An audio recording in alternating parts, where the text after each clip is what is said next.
Μπούντνικ. Μπλάζιτς. Ανεβαίνει και ο Τσούκαλος. Ο Μπούντνικ πατά περιοχή.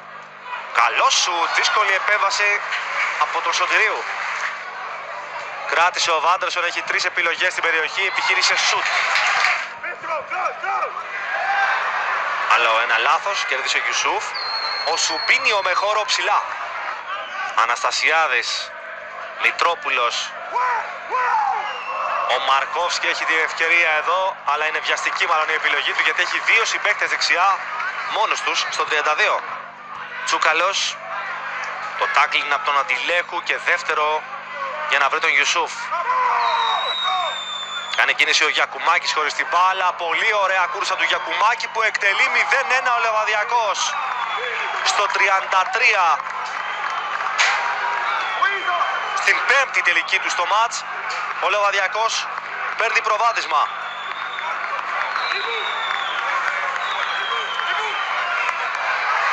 Ο Βάντερσον κάνει πολύ ωραία ενέργεια. Ο Τζίλος είναι δίπλα στη φάση και δείχνει παίζεται. Εδώ είναι η προηγούμενη φάση με τον Βάντερσον και τον Φαβάρο να πηγαίνει πάνω του. Ο Τζίλος ήταν στα 5 μέτρα από τη φάση και έδειξε να συνεχίσει το παιχνίδι. Ο Μπούντνικ και ο Τσούκαλος. Βγαίνει ωραία τώρα μπροστά η Λαμία. Επιλέγει να κάνει σουτ και ισοφαρίζει. Πολύ ωραίο γκολ του Τσούκαλου στο 40. Άμεση απάντηση της Λαμίας. 7 λεπτά μετά το γκολ του Γιακουμάκη. Βάντερσον. Ο Μπλάζιτς έκανε κίνηση. Ο Βασιλατονόπουλος γύρισε. Η επέμβαση δεν είναι εύκολη από το Σωτηρίου. Και στη συνέχεια απομακρύνει ο Τριποτσέρης. Αυτή είναι η πρώτη φάση του δεύτερου ημιχρόνου. Αναστασόπουλος. Πιέζει ο Γιουσούφ. Κράτησε ο Αναστασόπουλος και βγάζει τη σέντρα. Δοκάρι. Πήρε περίεργη τροχιά η μπάλα. Αναστασόπουλος. Ωραία πάσα για τον Βάντερσον. Τον ακολούθησε ο Φαβάρο. Βγαίνει και ο Αντιλέχου κοντά του.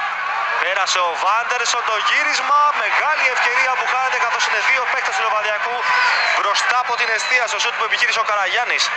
Ο Μπλάζιτς σουτάρει out.